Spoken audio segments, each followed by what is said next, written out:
Bom dia a todos, bem-vindos a mais um podcast Entre Amigos. Este ano o nosso desafio era apresentar-vos alguns serviços e projetos do nosso colégio. Hoje então temos o prazer de termos presente a doutora Mariana Bessa, coordenadora ou responsável pelo projeto de alimentação e nutrição do nosso colégio. Bom dia, doutora Mariana, obrigada por ter aceito este nosso desafio.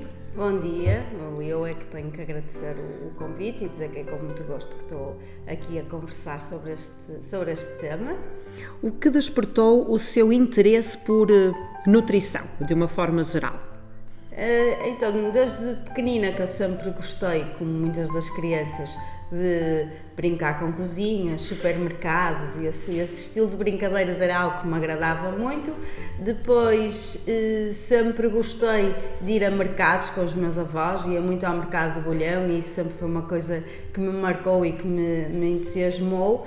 Depois, mais tarde, houve um dia em que acompanhei a minha mãe, já era adolescente, a uma consulta com o Dr. Emílio Pérez, que era um endocrinologista que foi considerado foi e é considerado o pai da nutrição cá em Portugal, e em conversa ele começou-me a falar sobre o curso de nutrição ao qual estava associado e aquilo despertou-me bastante interesse. Eu já estava na área a estudar na área de ciências, porque era a área que eu sempre gostei, mas comecei a pesquisar a partir desse dia mais sobre o curso de nutrição. Vi que era algo que tinha significado para mim e que gostaria de estudar nessa área. Então depois, mais tarde, entrei no curso de nutrição, na Faculdade de Ciências de Nutrição e Alimentação da Universidade do Porto, como a minha primeira opção. Que giro! Quando se ouve nutrição escolar, o que é que acha que as pessoas imaginam deste termo? O que é que faz exatamente no seu dia-a-dia com base neste termo?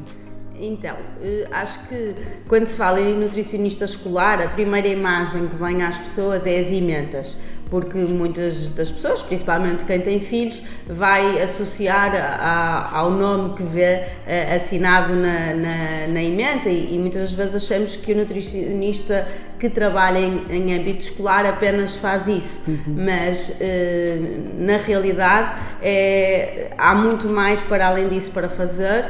Não é só a questão das ementas, e é uma área em que nós precisávamos muito mais nutricionistas a trabalhar, inclusivamente deveria ser algo obrigatório para que todas as escolas tivessem um nutricionista a dar o apoio. Sabemos que isso não é possível, mas ainda bem que aqui no colégio o temos. Então, o que é que eu faço no meu dia-a-dia? Basicamente, eu trabalho em dois pilares fundamentais. Um deles é a disponibilidade alimentar, e já vou explicar o que é que faço dentro desse campo, e também a educação alimentar.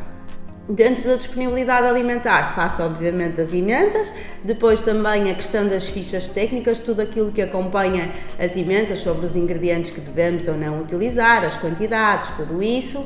Depois também o acompanhamento da produção das refeições, do serviço das refeições, acompanhar os alunos no horário do almoço para vermos qual é a adesão, o que é que nós podemos melhorar, porque há sempre aspectos a melhorar e muitas das vezes esse acompanhamento permite-nos a conversa com as crianças e com os alunos, e essa parte é mesmo muito importante.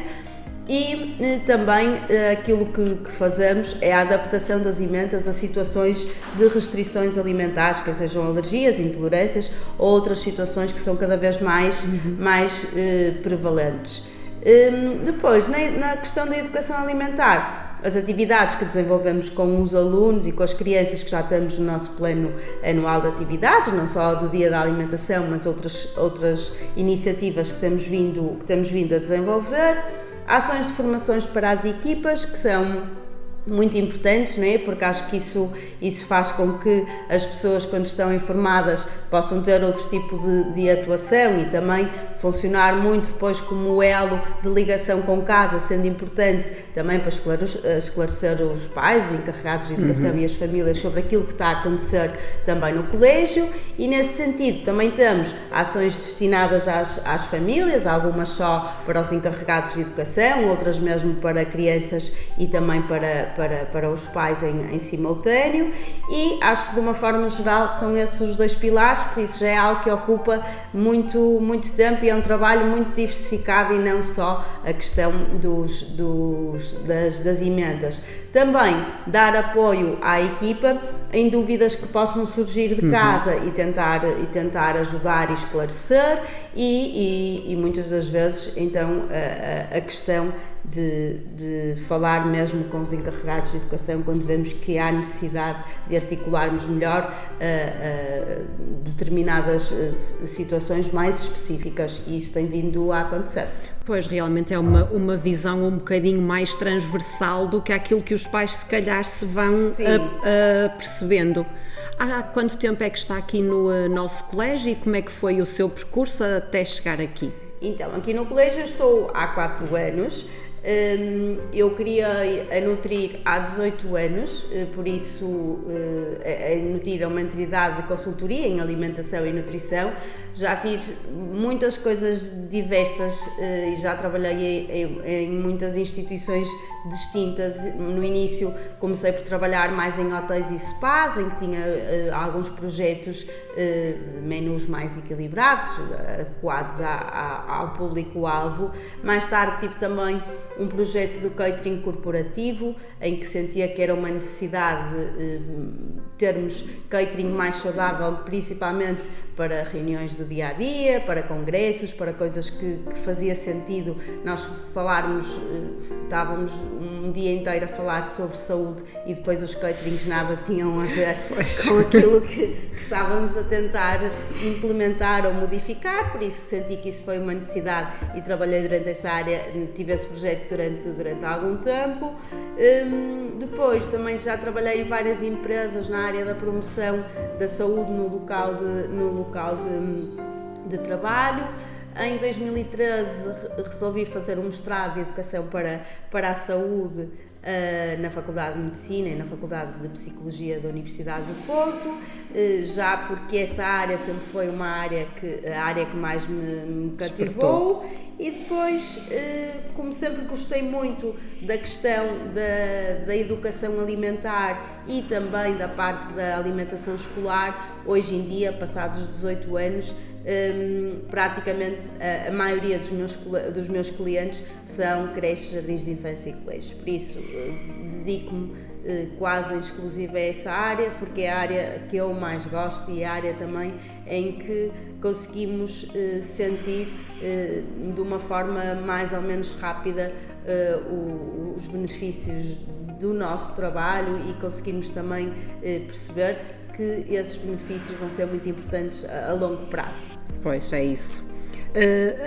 Agora focando-nos um pouco mais no nosso colégio, desde que cá chegou, de uma forma geral, que mudanças é que tentou implementar ou que achou que seria importante implementar?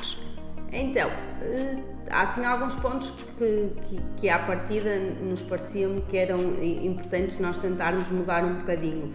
Um deles foi incluirmos mais hortícolas nas refeições, mais saladas, mais hortícolas no prato.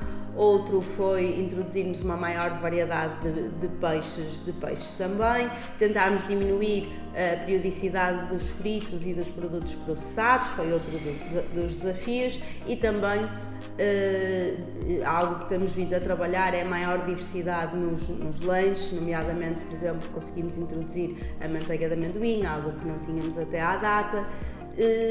E o desafio maior talvez tenha sido as segundas-feiras ovo-lacto-vegetarianas. Acho que isso foi assim o que a mudança que trouxe mais ruído à instituição. Mais resistência, se calhar, não é? Isso, mas acho que de uma forma geral foram essas as principais mudanças que tentamos e que conseguimos implementar. Como sabemos, as mudanças trazem sempre alguma resistência, como é normal, seja ela mais positiva, menos positiva. Que desafios é que encontrou nessas mudanças ou o que a surpreendeu pela positiva? Então, eu acho que essas mudanças foram acompanhadas de uma formação prévia que demos a toda a equipa a informar o que é que nós íamos mudar com este novo projeto de alimentação e nutrição. E acho que isso é uma vantagem, porque a partir do momento em que toda a equipa sabe e vai estar à espera desse tipo de mudança, tudo fica mais fácil, quer para os adultos, quer para as crianças, quer também para as famílias. No entanto, por exemplo, essa questão do prato ovo-lacto-vegetariano foi algo que nós fizemos muito lentamente. Primeiro como uma opção uma vez por mês, depois fomos aumentando a periodicidade e hoje em dia já é aceito que é assim. Por isso acho que esta forma de nós termos feito tudo lentamente fez com que aumentasse o sucesso da iniciativa.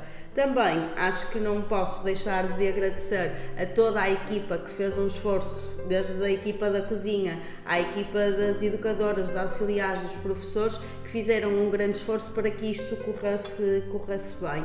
E um grande trabalho também com as crianças no horário do almoço. Pois, porque acaba por não ser só uma mudança no que se come, não é? Mas no que está tudo à volta, mesmo no dar o almoço, claro, e é toda uma as resistências. Nova perspectiva que tem que ter uma parte também de educação, de explicar o porquê. Por isso também fomos fazendo esse trabalho, tivemos iniciativas sobre eles conhecerem as leguminosas, que era para depois ser mais fácil quando elas estivessem no prato, as lentilhas. Hoje em dia todos sabem o nome e isso também é um processo de aprendizagem. A escola é um local onde também se aprende sobre alimentação e nutrição. Por isso, acho que isso foi um grande desafio. Acho que aquilo que mais me surpreendeu foi que quando começamos a aumentar a variedade, por exemplo, dos legumes, dos hortícolas, das saladas, isso teve uma grande adesão por parte das crianças, porque eles foram expostos a novos alimentos que anteriormente não tinham tanta variedade e hoje em dia já é uma coisa mais ou menos natural. Claro que não podemos esperar que comam uma grande quantidade, mas já conhecem, já comem, já toleram e isso acho que é muito bom e é bom também de ver quando sentimos e quando eles vêm ter comigo a reportar, olha, eu já gosto disto, eu já não gostava de terraba, mas eu já gosto. E isso me mostra, primeiro, que eles já reconhecem a profissão do nutricionista, já sabem o que é que eu faço aqui na escola e também gostam de partilhar as suas conquistas, o que acho que acaba por ser, para mim, fico muito feliz com isso, porque vemos que as sementes que nós vamos plantando já estão a dar algum fruto, não é? Pois, daí o ser mais rápido ver esse fruto, não é? Porque realmente eles também são tão transparentes que rapidamente partilham para o bom e para o mal, exatamente. Se não gostarem de alguma coisa, também vêm tirar satisfações e perguntar porque é que eu pus daquela forma, o que é que aconteceu. Por isso, acho que é um processo e é um processo que demora o seu tempo, mas conseguimos ver mudanças e isso é muito bom. Muito bem. Neste processo que nós falamos, e já tínhamos falado também há pouco, existem várias equipas, várias pessoas que têm que estar envolvidas. As famílias, os encarregados de educação são também um dos pilares dessa equipa, desse trabalho. Como é que tem sido o vosso trabalho junto dos encarregados de educação, junto das famílias? Como é que se tem processado? Então,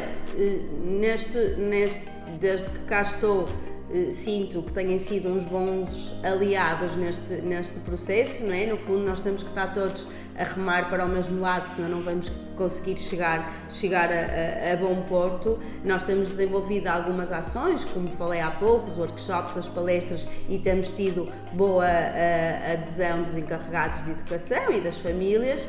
Também recebo às vezes algumas sugestões ou mesmo questões vindas de casa que muitas das vezes nos fazem refazer aquilo que nós temos e é bom nós termos esse feedback. Também temos a questão das reuniões, como falei há pouco, de quando temos casos mais específicos, e isso é algo que fazemos recorrentemente termos este tipo de oportunidades para podermos, no fundo, ajudar nestas questões mais difíceis relacionadas com a alimentação. E se calhar aquilo que me lembro assim de mais atual é nas 2 turmas do primeiro ano, em que temos feito um esforço para melhorar as lancheiras, os lanches que vêm de casa, e temos tentado transmitir aos pais algumas informações daquilo que deve ou não deve vir. E hoje fiz uma visita à sala, às 2 salas, para ver como é que estavam os lanches, e em pouco tempo nós conseguimos mudanças mesmo muito, muito boas. E sem os pais nós nunca conseguiríamos fazer isso. Por isso acho que muitas das vezes é mesmo esta questão da educação e de sensibilizarmos as pessoas, e que isso faz com que as pessoas depois consigam enviar coisas que são mais saudáveis, que não faziam por mal, às vezes até acham que era um produto que poderia ser equilibrado, e nós, ao explicarmos que é melhor fazer esta troca por aquela, ou que nem é necessário mandar tanta coisa porque vai gerar desperdício, não vou conseguir comer, ou depois até vão ter pouca fome para almoçar, irmos fazendo todos esses ajustes, também graças ao trabalho dos professores, não é? Que também ajudam nisso e conversam com as famílias. Por isso, em equipa, se tudo isto estiver articulado, acho que este exemplo dos lanches do primeiro ano é um exemplo claro que, se esta parceria estiver articulada, funciona tudo bem. Corre melhor.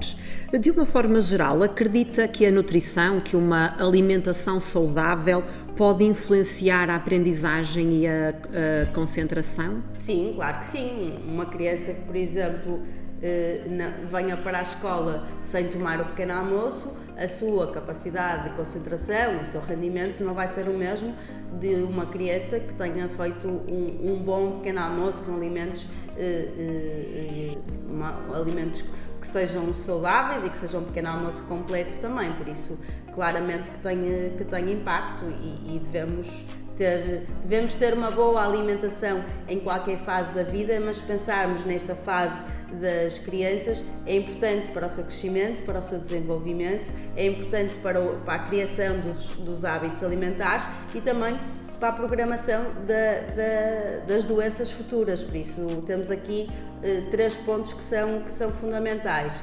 Para além disso, é importante também para o seu desempenho em termos escolares, quer seja para brincar, quer seja para aprender. Claro que sim. Qual é que acha que tem que continuar a ser o papel da escola na formação de hábitos alimentares saudáveis? Então, acho que já fomos falando um bocadinho sobre isto, não é? De todo o enquadramento que fizemos até agora, mas acho que é importante refletirmos sobre o facto das crianças passarem cada vez mais horas na escola. Ao passarem cada vez mais horas na escola, também fazem um grande número de refeições na escola, o que quer dizer que a escola tem um papel de grande responsabilidade em termos alimentares, e por isso deve dar o exemplo. Não é na escola que eles devem estar sempre a comer produtos que não são saudáveis. Isso vão ter outras oportunidades fora da escola e festas. Imensas. Por isso, aquela ideia do coitadinho não funciona, porque tem muitas oportunidades e não é na escola que nós devemos ser assim. Devemos ter um padrão o mais saudável possível e devemos dar o exemplo. Também refletirmos que muitas das vezes é na escola que as crianças fazem a única refeição completa, isto é, que comecem em sopa, que tenham um prato principal e que terminem em fruta. Por isso, se tivermos esta noção, ainda mais responsabilidade temos quando estamos a oferecer alguma coisa dentro da escola. Também sabemos que muitas das vezes é na escola que eles estão expostos, por exemplo, a diferentes tipos de legumes, que em casa os pais têm mais dificuldade e ficam muito admirados, mas como é que ele come brócolis na escola, sendo que em casa nunca come? Nós sabemos que há vários fatores que vão influenciar e que o fator de grupo funciona muito, por isso temos que jogar com isso a nosso favor. Por isso, se é na escola que estão a aprender, porque também estão mais abertos ao processo da aprendizagem e de uma forma geral irão aceitar mais alimentos do que em casa, aqui temos que abrir o leque daquilo que é saudável. Por isso, acho que no fundo a escola deve ser um local de teoria e de prática de uma alimentação saudável. Teoria em tudo aquilo que é dado dentro do currículo e também todas as atividades que nós vamos desenvolvendo e todos os projetos e iniciativas de educação alimentar, e prática com aquilo que nós oferecemos. Por isso, uma coisa tem que estar a bater certo com a outra, porque se não tiver, para que é que vamos estar a falar de legumes se depois não oferecemos legumes? Ou outro tipo de iniciativas que depois na prática não as aplicamos. Por isso, acho que é importante pensarmos neste pilar, teoria e prática, nestes dois pilares que têm que estar lado a lado. Até porque também acredito que muitas crianças, com o poder que eles têm de dar a volta e de levar, que também levem estas coisas para casa e que se calhar até vão aumentando em casa este gosto por comer melhor, por comer mais saudável, não é? Sim, isso acontece. Eles próprios também são agentes de mudança, não é? E quando nós aqui explicamos que não devem comer determinado tipo de coisa, muitos deles levam essa informação a casa, mas o que é positivo também. Claro. Eu hoje experimentei palitos de cenoura e gosto muito, dá para fazer em casa, por isso é importante, é mesmo muito importante. Estamos mesmo quase a chegar ao final deste nosso podcast. Queria só então perguntar-lhe, para terminar, se pudesse assim deixar um conselho para pais e educadores, para as pessoas que nos ouvem de uma forma geral, qual seria esse conselho ou esses conselhos? Esses conselhos, talvez um será difícil. Um deles eu acho que é termos a preocupação de procurarmos informação que seja fidedigna sobre alimentação e nutrição. Sabemos que estamos numa era em que as pessoas recorrem muito às redes sociais para procurar informação. Também sabemos que é aí que há muita informação que não corresponde à realidade, e quando falamos de alimentação infantil e nós tentamos aplicar certas coisas, isso pode pôr em risco a saúde das crianças. Por isso é importante sabermos onde é que devemos buscar essa informação e se aquilo é realmente verdadeiro. Dou o exemplo de começarmos a tirar todos os laticínios da alimentação de uma criança só porque achamos que é intolerante. Não, tem que ser acompanhado por um médico que ajude a fazer testes e a perceber se realmente existe isso. Por isso, algumas coisas que nos parecem simples, mas em termos práticos podem pôr em risco a saúde da criança, por isso acho que é muito importante sabermos isso.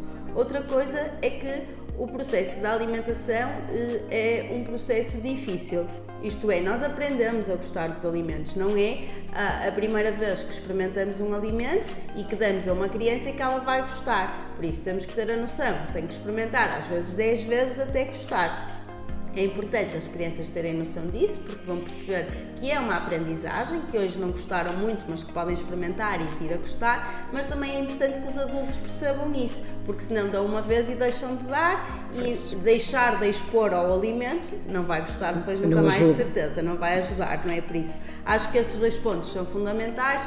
E um terceiro, que é o exemplo, não podemos pedir a uma criança que coma sopa quando à mesa em casa é a única que estamos a dizer, é a única que está a comer a sopa. Por isso, conta muito o exemplo, quer dos pais, quer dos educadores, muito mais do que dizermos que é importante nós estarmos a fazer o mesmo. Acho que é fundamental para haver coerência e ser mais fácil nós incutirmos certos hábitos alimentares. Muito obrigada, doutora Mariana, foi um bocadinho muito interessante. Acredito que também lá em casa puderam conhecer um bocadinho mais. Claro que alguns pais já têm este conhecimento, como é lógico, mas assim foi muito mais abrangente. Agradeço-lhe a sua disponibilidade e a quem nos está a ouvir, aguardaremos pelo próximo podcast. Não sei se a doutora Mariana quer dizer algumas palavrinhas finais. Não, me resta só agradecer e dizer que estou sempre disponível para qualquer questão que queiram ou qualquer partilha, sugestão, sintam-se à vontade para o fazer. Muito obrigada. Até à próxima. Obrigada.